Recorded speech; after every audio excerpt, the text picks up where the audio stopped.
ang Temple-Liukiya Church at ang Linnanmäki.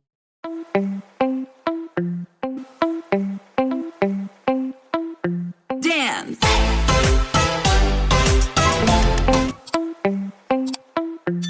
Alamin natin ang history of Temple-Liukiya Church or Rock Church at ang Linnanmäki the Amusement Park sa Helsinki. Magandang araw kaibigan! Bago ko ituloy ang topic ko sa Helsinki areas, panoorin muna natin saglit yung recap topic last time kasi matagal na akong hindi nag-upload. Sobrang busy ko this past few months, kaya balik muna tayo sa dati.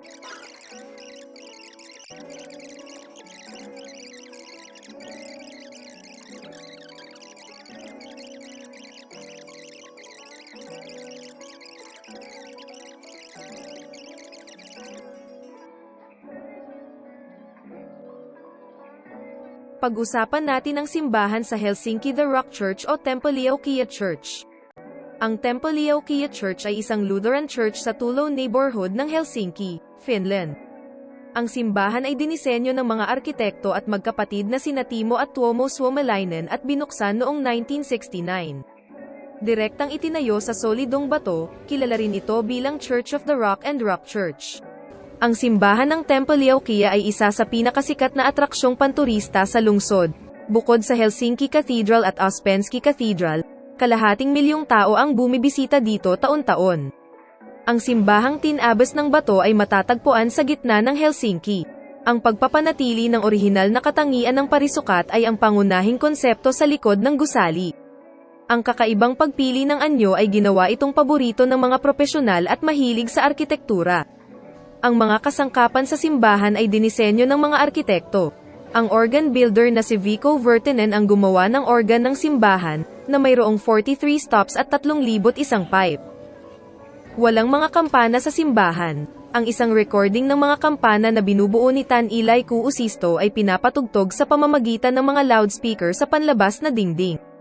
Bago pa man ganap na kumpleto ang pagtatayo ng simbahan ay naging headline ito ng noong gabi ng ika-16 ng Hulyo at 17, 1968 isang grupo ng mga Kristiyanong estudyante ang nagpinta sa malalaking titik na BIAFRA sa ilang lugar sa panlabas na dingding ng gusali upang bigyang pansin ang tagutom noon sa Biafra, na nagdeklara ng kalayaan mula sa Nigeria noong 1967.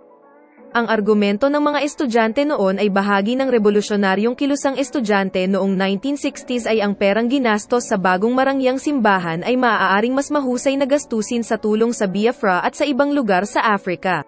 Ang simbahan ay natatangi at maganda, ngunit bawat pagbisita sa simbahan kailangan mong magbayad ng 5 euros upang makita ang loob. Ang swerte ko nung pumunta ako doon dahil walang masyadong tao at walang misa kaya naman nakakalakad ako at nakita ko ng maayos ang loob.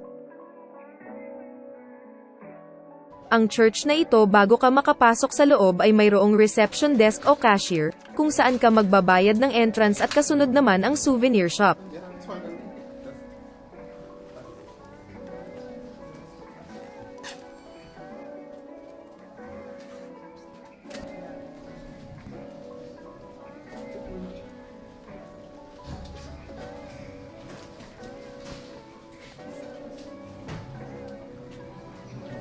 Itinayo sa bedrock, ang Temple-Liukiya Church ay ang paboritong atraksyon ng Helsinki at isang mahalagang destinasyong nakabatay sa arkitektura. Dahil sa kahangahangang kapaligiran nito, kahangahangang arkitektura at mahusay na acoustics, naging tanyag ang simbahan hindi lamang sa mga turista kundi pati na rin sa mga lokal na naninirahan at mga tagapag-ayos ng konsyerto. Gayunpaman, ang Temple-Liukiya Church ay una at pangunahin sa isang lugar ng pagsamba kung saan ang mga tao ay maaaring huminto sandali, magdasal at magnilay. Tingnan natin ang buong simbahan.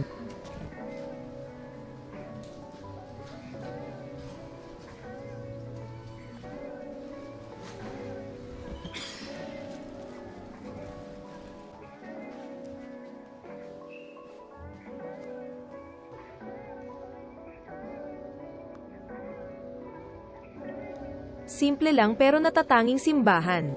Tama ba ako? Lumipat tayo sa susunod na lugar, ang Linnanmäki, ang amusement park. Bibigyan ko lang kayo ng maikling paksa dito. Tara na at magsaya. Ang Linnanmäki ay ang pinakasikat na destinasyon sa paglalakbay sa Helsinki, Finland para sa mga lokal at turista. Sa hanay ng mga rides at atraksyon nito, ang Linenmachi ay may para sa lahat, mula sa mga naghahanap ng kilig hanggang sa mga pamilyang may maliliit na bata. Sa sanaysay na ito, tutuklasin natin ang kasaysayan ng Linenmachi, ang pinakasikat na rides nito, at kung paano bumili ng mga tiket papunta sa parke. Ang Linenmachi ay itinatag noong 1950 ng Children's Day Foundation, isang non-profit na organisasyon na naglalayong itaguyod ang kapakanan ng mga bata. Ang parke ay itinayo sa site ng isang lumang fairground sa Helsinki, at ang mga unang sakay nito ay may kasamang carousel, Ferris wheel, at maliit na roller coaster. Sa paglipas ng mga taon, lumaki ang Linenmachi upang maging isa sa pinakasikat na amusement park sa Finland, na may iba't ibang uri ng mga rides at atraksyon. Isa sa mga natatanging tampok ng Linenmachi ay ang pangako nito sa responsibilidad sa lipunan. Bilang isang non-profit na organisasyon, ibinibigay ng parke ang lahat ng kita nito upang suportahan ang gawain ng Children's Day Foundation. Ang entrance ay walang bayad. Ang wristband na ma-access mo ang lahat ng mga rides ng Linenmachi, na sinusunod ang mga paghihigpit sa taas at kaligtasan. Ang wristband ay may bisa para sa isang araw na pagbisita sa panahon ng 2023, nagkakahalaga ito ng €51. Ang one-ride ticket ay nagbibigay sa iyo ng access sa isang ride, na sinusunod ang mga regulasyon sa kaligtasan ng mga rides naghahalaga ng €11. Ang aking paksa para sa video ngayong araw ay nagtatapos sa ngayon. Ngunit abangan ang iba pang mga lugar na sasakupin ko sa Helsinki sa aking susunod na video.